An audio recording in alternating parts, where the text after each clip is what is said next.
ഞാനേ ഉള്ള സത്യം പറഞ്ഞാൽ ഈ സോഷ്യൽ മീഡിയയിൽ എനിക്ക് ഒത്തിരി എതിരായിട്ടുണ്ട്. മാസാറിന് എതിരാ, ചാച്ചനും എനിക്ക് ദൈവം ഒരു കഴിവ് തന്നെ ഞാൻ ചോദിച്ചു. സോഷ്യൽ മീഡിയ വന്ന ഒരു സാധനം ഞാൻ ഓർത്തിരിക്കത്തില്ല, മറന്നു പോകും. ഇത് നോക്കാൻ സമയമില്ല. പിന്നെ ഇത് നോക്കിയാൽ നമ്മുടെ പ്രഷർ കൂട്ടാവുന്നത് മാത്രമേ ഉള്ളൂ. എന്തിനാ നമ്മൾ ഇതിനെ അവൻ പറയാനുള്ള പറയും. പിന്നെ ഞാനതാ ആദ്യമേ പറഞ്ഞത്, ഈ ക്യാരക്ടർ എത്രയോ ലീഡേഴ്സിനൊക്കെ കണ്ണായനെതിരെ അങ്ങനെയൊക്കെ എത്രയോ സിനിമകൾ ഇറങ്ങിയിട്ടുണ്ട്. പൊളിറ്റിക്കൽ സിനിമകൾ ഇറങ്ങിയിട്ടുണ്ട്.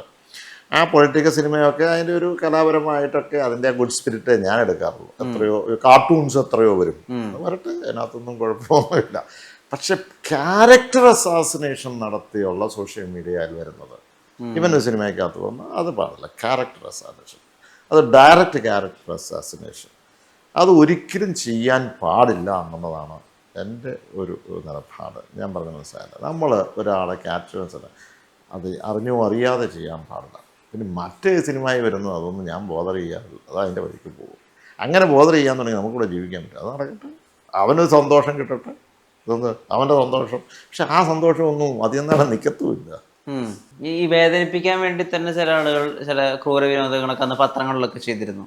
അല്ല, അത് സ്ഥിരമായിട്ട് പറഞ്ഞുകൊണ്ടിരിക്കുകയല്ലേ, അപ്പം പറയുമ്പോൾ തന്നെ അറിയാമല്ലോ, അത് ബോധപൂർവമുള്ള ഒരു ഓപ്പറേഷൻ്റെ ഭാഗമാണ് എന്നുള്ളത്. അത് സാധാരണക്കാരെന്ന് പറയാൻ ഞങ്ങൾക്കും അറിയാം, എല്ലാവർക്കും അറിയാം. അത് മാത്രം റിപ്പീറ്റഡായിട്ട് വന്നുകൊണ്ടേയിരിക്കുന്നു. അത് ഞാൻ പറഞ്ഞത്, ഒരു പരിധിക്കപ്പുറം ഈ പറയുന്നത് ഇതിനകത്തൊരു ഹ്യൂമറസ് ആയിട്ട് എന്തെങ്കിലും ഇട്ട് കഴിഞ്ഞാൽ കുഴപ്പമില്ല. പക്ഷേ അതിനപ്പുറത്തേക്കാണ് ഒരു ക്യാരക്ടർ അസാസിനേഷൻ കൊണ്ട് ഇവർ ചെയ്യുന്നത്. ഒരിക്കലും ശരിയല്ല, അതല്ല എന്ന് പറഞ്ഞത്. അതുമാത്രമല്ല, എത്രയോ സാധനം കുടുംബത്തിനെ പറ്റി പറയും, മക്കളെ പറ്റി പറയും. അതൊക്കെ പറയുമ്പോഴും ഒരു കാര്യം ഓർത്തുന്നത്, ഇതൊക്കെ തിരിച്ച് അവിടെ തന്നെ ചെല്ലും ആര് പറഞ്ഞാലും. അങ്ങനെ ഒരു വിശ്വസിക്കുന്നതാണ്. അതുകൊണ്ട് ക്രെഡിറ്റ് എടുക്കുന്ന ഒരു കാര്യമുണ്ടല്ലോ. ഇപ്പോൾ ഫ്യൂച്ചറിസ്റ്റിക് ആയിട്ടുള്ള പല കാര്യങ്ങളിലും ജോസ് കെ മാണി എന്നുള്ളൊരു വിഷണറി ആയിട്ടുള്ളൊരു പൊളിറ്റീഷ്യൻ്റെ ഒരു ചിന്തയുണ്ട്. സിന്തറ്റിക് ട്രാക്കുകൾ, സയൻസ് സെറ്റ് ചെയ്യാൻ ഒരുപാട് കാര്യങ്ങളിലൊക്കെ ജോസ് കെ മാണി എന്നുള്ള മനുഷ്യൻ്റെ ഒരു വിഷൻ ഉള്ളതായിട്ട് അറിയാം. പക്ഷേ ഇതിൻ്റെ ക്രെഡിറ്റ് പലപ്പോഴും മുഴുവനായിട്ട് ജോസ് കെ മാണിയിലേക്ക് എത്താറില്ല, സോഷ്യൽ മീഡിയ ഇമ്പാക്റ്റ് കൊണ്ട്. ശ്രദ്ധിച്ചിട്ടുണ്ടോ അത്? എൻ്റെ ഒരു ചിന്ത എന്ന് പറയുന്നത് എന്നാന്ന് വെച്ചാൽ, എപ്പോഴും new things has to be done എന്ന് പറഞ്ഞാൽ ഒരു വ്യത്യസ്തമായി എന്ത് ചെയ്യാൻ പറ്റും എന്നുള്ളൊരു ചിന്ത. അത് രാഷ്ട്രീയത്തിലാണെങ്കിലും പൊതുജീവിതത്തിലാണെങ്കിലും പേഴ്സണൽ ജീവിതത്തിലാണെങ്കിലും നമ്മൾ എന്തെങ്കിലും ചെയ്യണം എന്നുള്ളൊരു ചിന്തയുണ്ട്. അപ്പോൾ സാധാരണ രീതിയിൽ ഞങ്ങൾക്കൊക്കെ എം പിമാർക്കും എം എൽ എമാർക്കും ഒക്കെ MP ഫണ്ടുണ്ട്. MP fund, MLA ഫണ്ടുണ്ട്. MLA ആകുമ്പോൾ അതൊക്കെ പ്രാദേശിക വികസനം വേണ്ട ആർക്ക് വേണമെങ്കിലും ചെയ്യാൻ പറ്റും. അവിടെ 2 ലക്ഷം കൊടുത്തു, ഇവിടെ 5 ലക്ഷം കൊടുത്തു, ഇവിടെ കൊടുത്തു. അതൊക്കെ പിന്നെ പ്രയോറിറ്റി നിശ്ചയിക്കുക എന്നുള്ളത്, അവിടെ വേണോ ഇവിടെ വേണോ എന്നുള്ളത്. അതൊക്കെ വേണമെങ്കിൽ ഒരു 3/4 മണിക്കൂർ കൊണ്ട് തീർക്കാനുള്ള പണിയുള്ളൂ.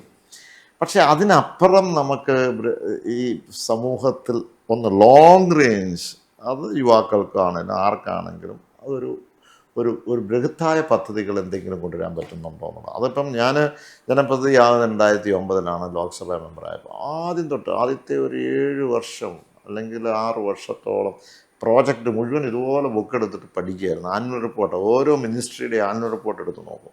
അത് നോക്കിയിട്ട് അതിനകത്ത് ഓരോ പദ്ധതികൾ, നമുക്ക് ഏത് പദ്ധതി ഉണ്ട് ഈ ആനുവൽ റിപ്പോർട്ടിൽ വരും. അപ്പോൾ ചിലപ്പോൾ വേറെ വേറെ പേരുകളായിരിക്കും, ആയുഷ്മാൻ മറ്റേത് മറിച്ച് എന്നൊക്കെ പറഞ്ഞായിരിക്കും.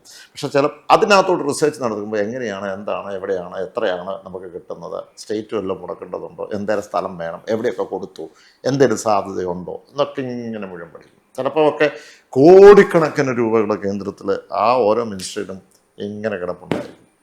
അപ്പോൾ അങ്ങനെയുള്ള പദ്ധതികൾക്ക് വേണ്ടി മുഴുവൻ ഒരു സെർച്ചായിരുന്നു ചെയ്തുകൊണ്ടിരുന്നത്. ഇപ്പോഴും അത് തന്നെയാണ് ഞാൻ ചെയ്തുകൊണ്ടിരിക്കുന്നത്. അപ്പം അങ്ങനെ ഒരു, ഞാൻ പറഞ്ഞത്, തെരുതെരാന്നുള്ള പദ്ധതികൾ പല മേഖലകളിലായി എനിക്ക് കൊണ്ടുവരാം. അപ്പം ഈ പറയുന്ന പോലെ തന്നെ നമ്മുടെ ഇപ്പോൾ IIIT, അത് വേണമെന്നുണ്ടെങ്കിൽ അതിലെ പോകുമ്പോൾ അത് കാണാൻ പറ്റും. ഇന്ത്യൻ ഇൻസ്റ്റിറ്റ്യൂട്ട് 300 കോടിയാണ്. ഇന്ന് 2000 കുട്ടികൾ അവിടെ ഉണ്ട്.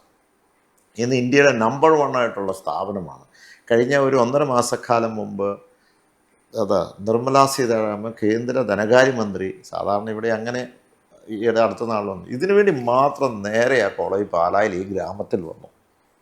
മനസ്സിലായില്ല. അത് ഇപ്പം നിങ്ങൾ സോഷ്യൽ മീഡിയയും സൈബർ സെക്യൂരിറ്റിയെ പറ്റി, സൈബർ സെക്യൂരിറ്റി കമാൻഡോസ് ഉണ്ട്. അതിൻ്റെ ട്രെയിനിങ് ആകെപ്പാടെ 5-6 ഇൻസ്റ്റിറ്റ്യൂട്ടിലാണ് ഇന്ത്യയിൽ നടത്തുന്നത്. അതിലൊരെണ്ണം ഇവിടെയാണ്. കഴിഞ്ഞ പ്രാവശ്യം ആനുവൽ പ്ലേസ്മെൻറ്റിന് 60 ലക്ഷം രൂപയാണ് കുട്ടികൾക്ക് അവിടെ കിട്ടിയിരിക്കുന്നത്. റിസർച്ച് നടക്കുന്നു. ഇപ്പോൾ അവിടെ നമ്മൾ അടുത്ത എൻ്റെ ഒരു സ്വപ്നം, അതിൻ്റെ അടുത്ത് തന്നെ ഒരു ഇൻഫോ പാർക്ക് സെറ്റ് ചെയ്യണം എന്നുള്ളതാണ്. കാരണം പണ്ടൊക്കെ നമ്മൾ ഇൻഡസ്ട്രിയൽ ഇൻസ്റ്റിറ്റ്യൂട്ട് എന്ന് പറയും. എന്ന് പറഞ്ഞാൽ എവിടെയാണ് ഇൻഡസ്ട്രി ഉള്ളത് അങ്ങോട്ട് ഇൻസ്റ്റിറ്റ്യൂട്ട് വരും. ഇത് എന്ന് വെച്ചാൽ ഈ പറഞ്ഞ ഇൻസ്റ്റിറ്റ്യൂട്ട് എവിടെയുണ്ടോ അങ്ങോട്ട് ഇൻഡസ്ട്രി കൊണ്ടുവരിക എന്നുള്ളതാണ്. ആ കോൺസെപ്റ്റ് നമ്മൾ ഇൻസ്റ്റിറ്റ്യൂട്ട് ഹോട്ടൽ മാനേജ്മെൻറ്റ് കൂടെ കൊണ്ടുവന്നു, സയൻസ് സിറ്റി കൊണ്ടുവന്നു. അതോടൊപ്പം തന്നെ ഈ ഇപ്പം മീഡിയ ആയിട്ട് ബന്ധപ്പെട്ട് ഇൻസ്റ്റിറ്റ്യൂട്ട് മാസ് കമ്മ്യൂണിക്കേഷൻ കൊണ്ടുവന്നു. നമ്മൾ ആദ്യമേ തന്നെ റീജിയണൽ ഓഫീസ്, റീജിയണൽ പാസ്പോർട്ട് എന്ന് പറയുന്നത് തിരുവനന്തപുരത്ത് എറണാകുളത്തും ആദ്യത്തെ സേവാ കേന്ദ്രം നമ്മൾ പാസ്പോർട്ട് ഓഫീസ് കൊണ്ടുവന്നത് കോട്ടയത്തേക്കാണ് നമ്മൾ കൊണ്ടുവന്നത്. റെയിൽവേ ആയിട്ടുള്ള വികസനം കൊണ്ടുവന്നു. സെൻട്രൽ റോഡ് ഫണ്ട് ആദ്യമേ BMBC ചെയ്യുന്നത് സെൻട്രൽ റോഡ് ഫണ്ട് ഞാൻ ലോക്സഭയിൽ വന്നതിന് ശേഷം ഈ ഇതിൽ തന്നെ ഏതാണ്ട് 400 കോടി രൂപയുടെ നമുക്ക് കൊടുത്തു. ഈ പറയുന്ന മത്സ്യ മാർക്കറ്റുള്ള 1 കോടി 2 കോടി ഏറ്റുമാനൂർ, അതോടൊപ്പം തന്നെ വൈക്കത്ത്, ഇങ്ങനെ പല സ്ഥലങ്ങളിൽ കൊടുക്കാൻ കഴിഞ്ഞു. ROB റെയിൽ ഓവർ-ബ്രിഡ്ജ് കൊണ്ടുവരാൻ കഴിഞ്ഞു. അതൊരു 5 എണ്ണം നമുക്ക് ഈ പറയുന്നത്, ഒന്ന് നമ്മുടെ മൂലയിടം, കുമാരനെല്ലൂർ, കാരിത്താസ്, കുറുപ്പന്തറ, ഈ മുളന്തുരുത്തി, 5ഉം ബഡ്ജറ്റിൽ ഞാൻ ഇടപെട്ട് നമുക്ക് സാങ്ഷനാക്കി കിട്ടിയത്. അതിൽ കുറുപ്പന്തറ ഒഴികെ ബാക്കി എല്ലാം നമുക്ക് തീർക്കാൻ കഴിഞ്ഞു. ഇങ്ങനെ കേന്ദ്ര വിദ്യാലയം നമുക്ക് കൊണ്ടുവരാൻ കഴിഞ്ഞു. അതോടൊപ്പം തന്നെ പല കാര്യങ്ങളും നമുക്ക് ഈ പറഞ്ഞ ഇപ്പോഴത്തെ ഹോസ്പിറ്റലുമായി ബന്ധപ്പെട്ട Rajiv Gandhi centre for biotechnology, അത് തിരുവനന്തപുരത്ത് മാത്രമേ ഉള്ളൂ. ഇപ്പം ഇവിടെ ഇതൊക്കെയാണ് മുഴുവൻ. അതിനകത്ത് ഇപ്പോൾ അടുത്ത ഒരു സംവിധാനം എന്ന് പറയുന്നത് നമ്മുടെ റേഡിയേഷനുമായി ബന്ധപ്പെട്ട് x-ray, CT plus stimulator cancer എന്നുള്ള ഒരു 15 കോടി രൂപ വരും. കേന്ദ്രമായി ബന്ധപ്പെട്ട് ഇപ്പം നെഗോഷിയേറ്റ് ചെയ്തുകൊണ്ടിരിക്കുക. അത് ഇങ്ങോട്ട് കൊണ്ടുവരാനായിട്ട് ശ്രമം നടക്കുക. അപ്പം നിരവധി പ്രോജക്റ്റുകൾ, 1 MB 1 ഐഡിയ എന്ന് പറഞ്ഞാൽ ഏറ്റവും നല്ല കണ്ടുപിടുത്തങ്ങളുമായി ബന്ധപ്പെട്ട് ഇന്ത്യയിൽ ആരും ചെയ്തിട്ടില്ല. പ്രാദേശിക വികസന ഫണ്ടിൽ അത് ചെയ്യുന്നത്. 5 ലക്ഷം രൂപ കുട്ടികൾക്ക് നമുക്ക് കൊടുക്കാൻ പറ്റും.